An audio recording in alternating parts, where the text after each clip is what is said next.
अस्सलाम वालेकुम नाजरीन, दुनिया भर में देखने और सुनने वालों को जावेद महर का सलाम। नाजरीन, आज सबसे पहले मैंने बात करनी है कि इमरान खान साहब ने दोबारा से एक दफ़ा जो है वो अपने इरादे को और अज़म को जाहिर किया है कि मैं क्या चाहता हूँ, और इस पे मैंने बात करनी है आपके साथ। और दूसरी तरफ एक खबर जनरल आसिम मुनीर साहब के भी हवाले से है। उन्होंने जो बयान दिया और उससे जो आग लगी हुई है वो भी मैंने आपको व्लॉग के अगले हिस्से में बतानी है। तो पहले बात इस खबर पे ही करते हैं कि इमरान खान साहब ने आज जो है वो कहा है कि जनाब, अगर तो ये गवर्नमेंट मार्च तक जो है वो इलेक्शन की डेट का ऐलान कर देती है और मुत्फिक हो जाती है कि हम मार्च तक इलेक्शन करवा देंगे, तो फिर तो हमें कोई मसला नहीं है, फिर तो हम अपनी असेंबली में मौजूद रहेंगे। हम असेंबली जो डिसॉल्व करने वाला हमारे पास ऑप्शन है उसको हम अवेल नहीं करेंगे। लेकिन अगर ये गवर्नमेंट मार्च तक किसी तरह से भी तैयार नहीं होती इलेक्शन के हवाले से, तो हमारे पास एक ही रास्ता है और वो रास्ता है कि हम असेंबली को डिसॉल्व कर देंगे। क्योंकि वो अपने जो लास्ट डेज हैं कुछ, वो उस वक्त से इस तैयारी में है। पहले उन्होंने पंजाब के जो उनकी गवर्नमेंट है और अपने पंजाब असेंबली के मेंबरान हैं उनके साथ उन्होंने जो मुलाकात की, उसके बाद से उन्होंने फिर KPK के साथ बात की और मुख्तलिफ जो उनके पार्टी के सीनियर लोग हैं उनके साथ वो मुशावरत में बिजी हैं। और इसी हवाले से जो है वो अब मशवरा कर रहे हैं कि हमने अगला स्टेप जो कौन सा लेना है। लेकिन एक बात जो मुझे समझ आ रही है तो वो ये आ रही है कि 66% जो है वो मुल्क में इलेक्शन होगा आइंदा। जब भी अगर ये असेंबलियां डिसॉल्व होती हैं तो 66% मुल्क में इलेक्शन होगा। अब एक तरफ तो मुईशत का बुरा हाल है, दूसरी तरफ अगर ये मुईशत इसी तरह से चलती रही और खान साहब चले जाते हैं इलेक्शन में, तो होगा क्या कि जो गवर्नमेंट में है पार्टी उसका फोकस भी इलेक्शन की तरफ हो जाएगा और जो मीशत की तबाही है वो और ज्यादा जो है बुरे तरीके से मीशत पिटती हुई नजर आ रही है। और दूसरी तरफ के 66% मुल्क के हिस्से में इलेक्शन करवाना ये कोई आसान बात नहीं है, ये आसान काम नहीं है और बहुत बड़ा जो है वो एक अखराजात भी है इस हवाले से कि जो है वो इलेक्शन जो है अगर 66% मुल्क के हिस्से में इस तरह से KP और पंजाब असेंबली का जो इलेक्शन होता है और उधर से जो उनके सिंध के और बलूचिस्तान में मेंबर है वो भी अगर रिजाइन करते हैं तो ये टोटल 66% हो जाएगा। और इसमें रहते हुए जो है वो एक इस तरह से इलेक्शन में जाना ये बड़ा मुश्किल काम है। और आजकल ये भी खबरें ज़ेरे गर्दिश हैं कि इलेक्शन कमीशन ने जो है वो हंगामी बुनियादों पे जो है वो अब इलेक्शन की तैयारी का आगाज कर दिया है और वो हफ्तावार इसके जो है वो मराहिल उसका जो है वो एक मीटिंग किया करेंगे और जो उसकी तैयारियां इलेक्शन की, और ये जनरल इलेक्शन के लिए, ये बात मैं आपको बड़ी क्लियर बता दूं, ये सबके लिए मैसेज है। और जिन्होंने इलेक्शन करवाना है, जो इस मुल्क में ताकतवर लोग हैं, उन्होंने ही इस मुल्क में जब कहना है इलेक्शन होना है और उन्हीं की तरफ से जो है वो अब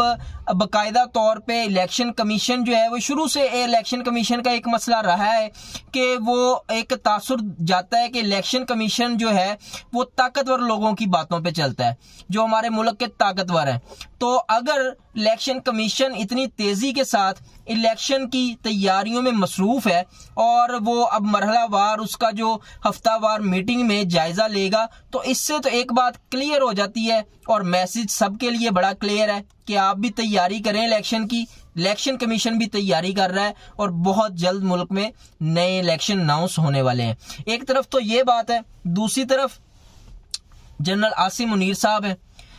उन्होंने एक बयान दिया है और इस बयान से जो है वो इंडिया में बड़ी आग लगी हुई है। उन्होंने बयान क्या दिया है, उन्होंने कहा है कि अगर कोई मुल्क ये सोचता है, हमारा दुश्मन ये सोचता है कि वो हमारे ऊपर हमला करने का इरादा रखता है या हमें बगैर किसी वजह के तंग करने की कोशिश करता है, और हम जो है वो इस पे खामोश किसी सूरत नहीं रह सकते। हम अपने दुश्मन का जो है वो पूरा मुकाबला करेंगे, पूरा जवाब देंगे। और इसमें उन्होंने कहा कि इंडिया जो है वो इस किस्म का प्रोपेगेंडा करता है कि जनाब हम हमला कर देंगे, ये कर देंगे, वो कर, तो उनके लिए बड़ा क्लियर मैसेज है। और वो जब से जनरल आसिम मुनीर आए हैं तब से लेके इंडिया में जो एक मुहिम चली हुई है उनके खिलाफ, और इंडिया का मीडिया जिस तरह से उनको रिपोर्ट कर रहा है और बता रहा है कि जनरल आसिम मुनीर जो है वो दबंग किस्म के ऑफिसर हैं, और एक तो इस तरफ मामला सारा जाता हुआ नजर आ रहा है,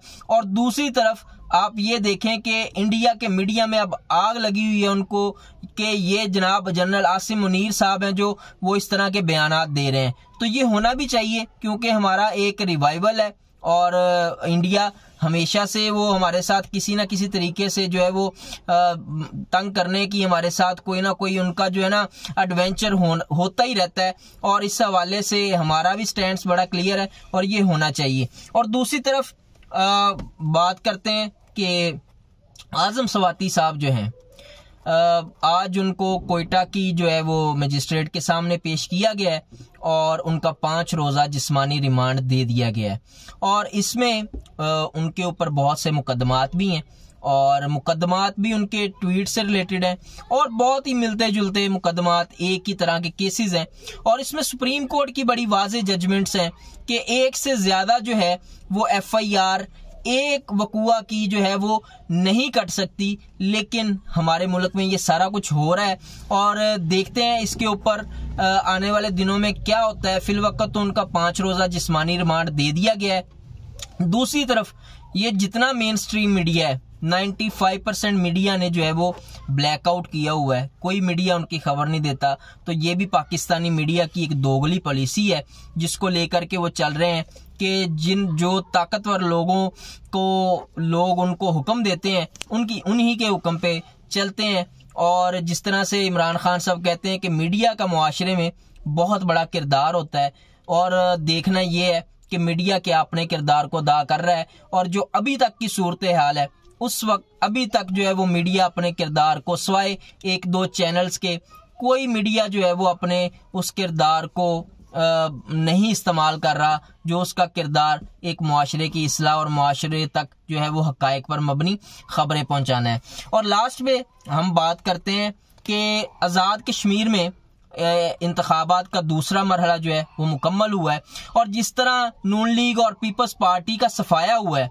और जो इनको उधर मात और शिकस्त हुई है, जितने बुरे तरीके से इन लोगों को शिकस्त हुई है, उसमें तो एक चीज सामने क्लियर नजर आ रही है कि लोगों का जो एक अंदर के जज्बात हैं वो क्या है। लोगों के जज्बात यही हैं कि जनाब हम इमरान खान साहब के साथ खड़े हैं, और अगर कोई सोचता है कि उनकी पॉपुलैरिटी कम हो गई है, जिस तरह कल राणा सनाउल्लाह साहब बयान दे रहे थे कि ये पॉपुलैरिटी कोई नहीं है इमरान खान की, ये सिर्फ एक जो है ना इन्होंने हवा बनाई हुई है कि जनाब इमरान खान की बड़ी पॉपुलैरिटी है। तो राणा साहब, अगर आप इमरान खान की पॉपुलैरिटी देखना चाहते हैं तो आज़ाद कश्मीर में जो इलेक्शन हुआ है उसको देख लें, और अगर आप समझते हैं कि उनकी पॉपुलैरिटी कोई नहीं है तो आप फिर इलेक्शन में चले जाएं। उन्होंने जो एक महाज खड़ा किया हुआ है कि वो पॉपुलर लीडर हैं, तो उस हवाले से आप जो है वो साबित करें कि वो पॉपुलर नहीं है, लेकिन आप इलेक्शन में जा नहीं रहे। तो जिस वजह से ये चीज समझ आती है लोगों को कि वो वाकई ही